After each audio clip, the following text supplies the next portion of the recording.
after becoming comfortable at the safety vault, now we're going to do that motion in reverse. So we're going to do the reverse safety.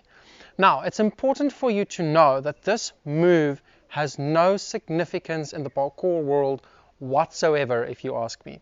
I have not seen an overabundance of big YouTubers saying, check out my very magnificent reverse safety vault. People don't do that. However, this serves a purpose in terms of this is the first time that you're actually going to start moving where you can't see. Okay. And we're basing it on a move that you're already comfortable with. So you're moving where you can't see, and from that I can start teaching you, from that building block, I can teach you rotations, I can teach you big reverse vaults. So it's an introductory move, but it's not really recognized as a vault per se by itself that people would say, this is my tutorial for how to do the reverse safety. So but we have one. Building block. It's a building block. Okay, so again I'm going to come in at A, and I want to be moving so that I already have momentum as I'm stepping through A.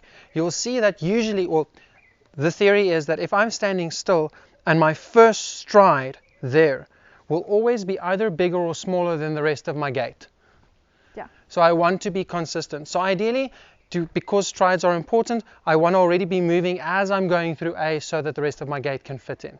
Now, last time we did it, and we said that if my left foot was forward and was going to be the closest to the box, was going to be left foot, left hand, left corner. Yeah. Okay? Or right foot, right hand, right corner. Now it's going to be different. Now I'm going to come in, and if my right foot is going to be my next stride, I'm going to go right hand, right foot, left corner. And I'm turning around that way. So I'm watching where I'm going. My weight's still on my right foot, and my left foot goes onto the box. I kind of have to feel where it is because I'm not looking. I have to have a feel for it, so that there comes a sense of air sense that we're starting to build. I'm going to jump up, climb through, and once I'm this time, I'm going to use this hand to press away so that I can do my turn and come to B. Do it slowly. This is not a running move when you start out. So first get this motion. So I'm going to come in. This time I'm going to see that it's going to be my left foot. So it's going to be left hand, left foot, right corner. Put my foot on, jump. I've got all my weight here. This foot steps through, press away. So in the safety it was no tap tap, but this one has to be a tap tap, right? Yes. Okay. Okay. But we're not worried about the tap taps just yet. We can tap tap later. Oh, great. That one, there we go. There we go. Put your weight on, step through, and push away. Like that. Yes. So the hardest thing of this vault is in our minds as we come onto the vault. Yeah, as we come onto the vault, we want to duck our hips and climb over this way. Yes, so we can see the other side. Because we want to see, there's an insecurity coming out there. So it helps me to see, as a coach, I can see where my student is in with relation to his box. Okay. Because remember we did the climb over. If you do the climb over, if you come in and you already have a big motion, as a coach I can see that you're comfortable going up and over stuff. But if you for the climb over come in and you do a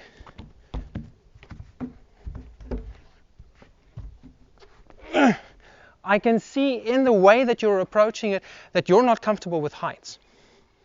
So in that very, very first motion as a coach, I can see what kind of students I am and where I'm going to spend time with, which means that we're not going to go from here and do giants on the high bar. Because just hanging on the high bar is going to be a problem for you. So I can see that. Same in what we're doing with this vault.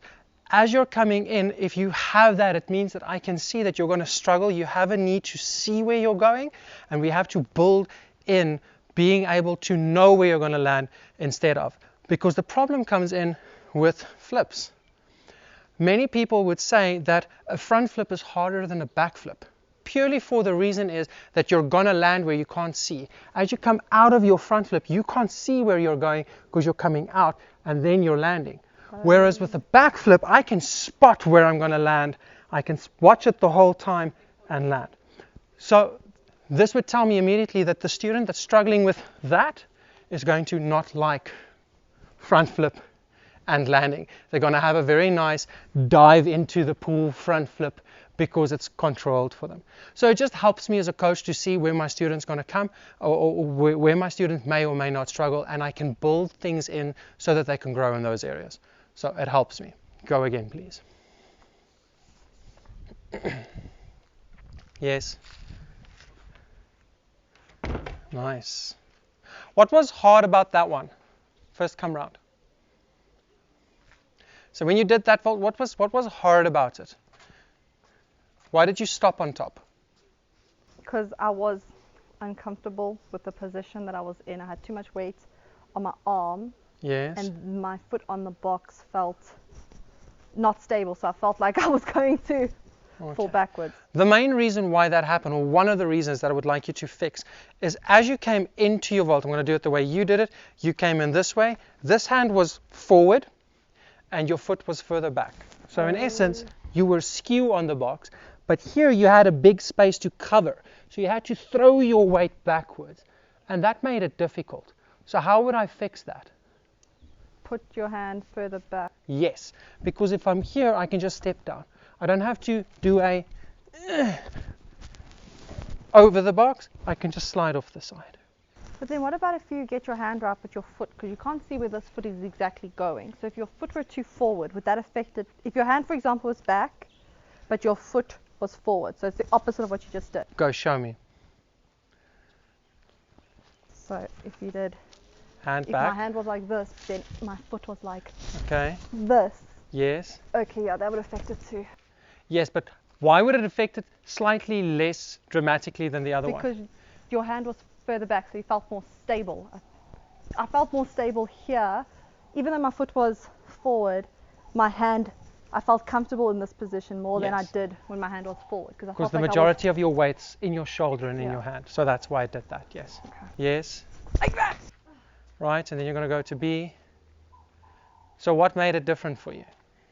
Okay. Because my hand was further back. Yes. I felt more stable with this hand. Even though my foot was forward, I felt like I wasn't going to fall back. I felt secure. Even though like when I had to lift my foot up, it became more difficult to go backwards. Yes. So your foot, you had to use your obliques and muscles to get your foot off of the box because you had to move it. You couldn't just slide it down. But it was safer or more stable because all of your weight's on your right hand, all your weight is here, and you didn't feel like you were moving your center of gravity forward or backwards.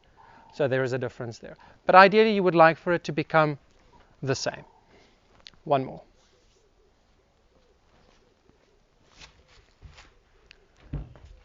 That was very nice. Now I want you to press off of it more. Okay. Yes. Andrew, you can come join in. I can feel the shoulders are going to become nice and... Yes, everything in parkour is really about shoulders, especially with vaults.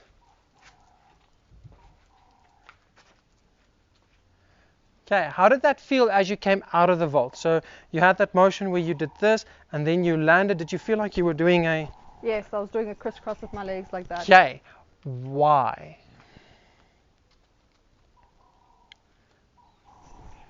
Isn't it because this foot that was on the box, no, this foot here was more further out, so that this foot only had so much.